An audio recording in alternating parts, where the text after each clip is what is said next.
بسم الله الرحمن الرحيم. اللهم صل وسلم على سيدنا محمد. معكم شاهد بالاسف في قناتكم بالعرب تمرين اتنين.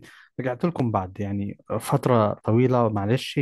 النهارده ان شاء الله هناخد حاجه في الميديكال ستاتستكس او الاحصاء الطبيه، وهو مصطلح البريسيجن او الدقه. يعني ايه الدقه؟ يعني انا هستخدم نفس الاداه او الجهاز او النظام او الاختبار او الدواء او التحليل على نفس المرضى او على نفس العينه، هيديني نفس النتائج كل مره او نتائج متقاربه جدا في التكراريه.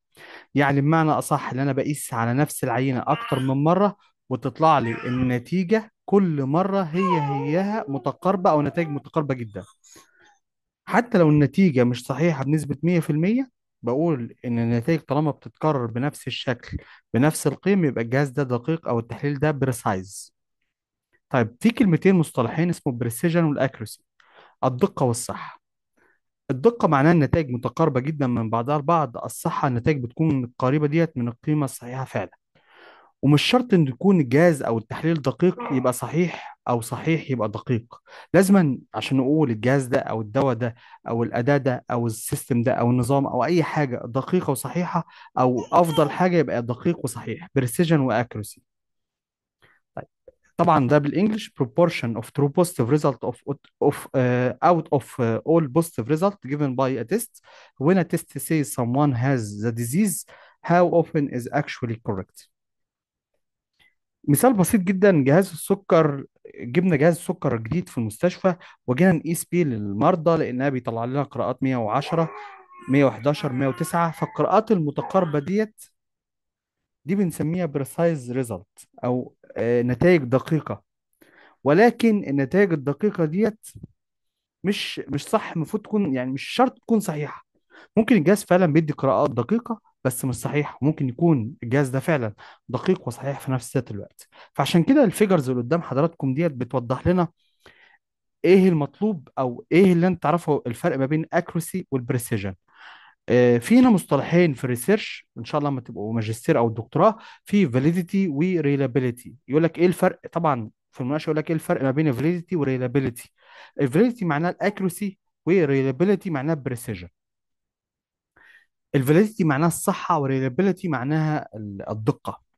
هنا طبعا المثال المشهور جدا، انا جبت واحد بيلعب بالسهم على البورد اوف ارو، وجبته يلعب بالاسهم. فاللاعب الرقم واحد اللي على اليمين دوت جاب الاسهم كلها في المنتصف متقاربة، بس يعني آسف، جابها في المنتصف بصورة صحيحة ولكن مشتتة، فده بنسميه accurate not precise. يعني إيه؟ يعني هو جابها في الدائرة الصفراء بس هتلاقوها مشتتة بعيد شوية عن بعض.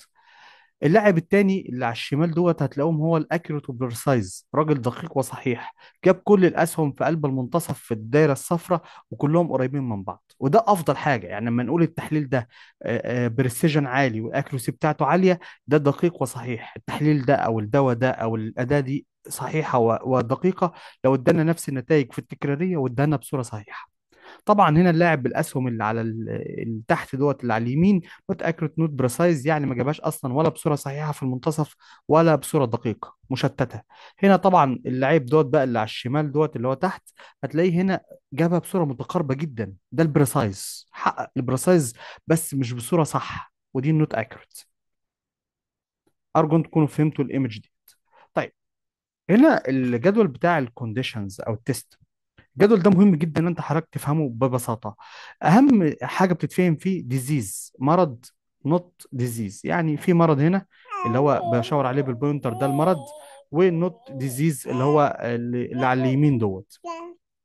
هنا عندنا الكونديشن طبعا عرفناها، ده التست. طيب، اسهل حاجه تفهموها اللي هو الاي دوت بيسموه ترو بوزيتيف. يعني ايه ترو بوزيتيف؟ يعني شخص اتعمل له التحليل هو فعلا ايجابي حقيقي.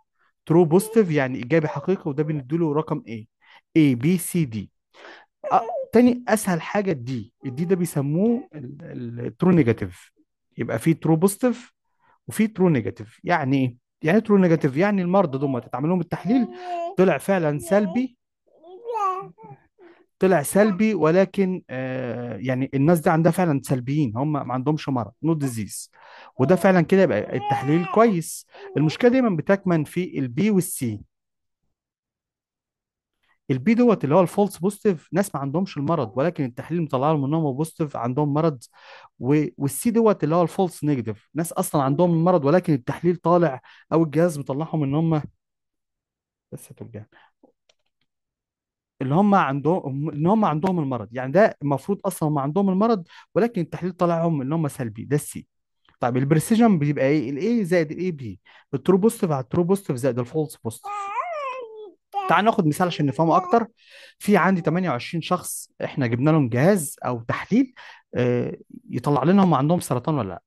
فالجهاز ده طلع لنا 13 شخص يعني نقول بقى طلع تسعة فعلا عندهم سرطان، تسعة فعلا عندهم سرطان، وطلع 12 ما عندهمش، خلينا في اللي فوق. وطلع ثلاثة عنده المرض بس طلع ان هو سلبي. يعني الجهاز هنا دي الخطورة بقى، وده حرف السي اللي هو بيسموه الفولس نيجاتيف. عنده المرض بس طلعه سلبي ثلاثة. وده بقى اللي هو الفولس بوزيتيف، ما عندوش اصلا المرض وطلع عنده المرض. يبقى الفولس بوزيتيف اللي هو الايجابي الكاذب، هو اصلا ما عندوش المرض ولكن مطلع ان هو عنده المرض أربعة. طيب انا عايز احسب البريسيجن بتاعته. احسب البريسيجن ازاي؟ يبقى هاخد الترو بوزيتيف، الناس اللي عندهم المرض فعلا تسعة، والناس اللي ما عندهمش المرض اللي هم السلبي وللاسف مطلع ان هو عنده المرض بيسموه الفولس بوزيتيف. يبقى انا هاخد تاني الناس اللي عندهم المرض والناس اللي ما عندهمش اصلا المرض ومطلعهم ان هو عندهم المرض وهجيبهم مع بعض. طبعا ده المعادله بتاعته بريسيجن الترو بوزيتيف على الترو بوزيتيف زائد الفولس بوزيتيف. طيب هو هنا كم واحد نشوفهم بس؟ هنا اللي عنده المرض ايجابي تسعة، واللي ما عندوش وطلع اللي هو عنده أربعة. أنا معلش أنا آسف أنا كاتبها ثلاثة بس ديت بصورة خاطئة، تعالوا نصلحها مع بعض. دي أربعة. يبقى اللي عنده المرض تسعة، واللي ما عندوش ومطلعه ان هو عنده أربعة، يبقى كده كل اللي عنده تسعة وأربعة 13. نرجع تاني نمسح كده. تسعة زائد أربعة يطلع لي 69%. كده أقدر أقول إن نسبة البريسيجن أو دقة الجهاز أو دقة الفحص دوت للسرطان 69%. يبقى 69% إن الجهاز دوت دقيق بنسبة 69% في تشخيص السرطان.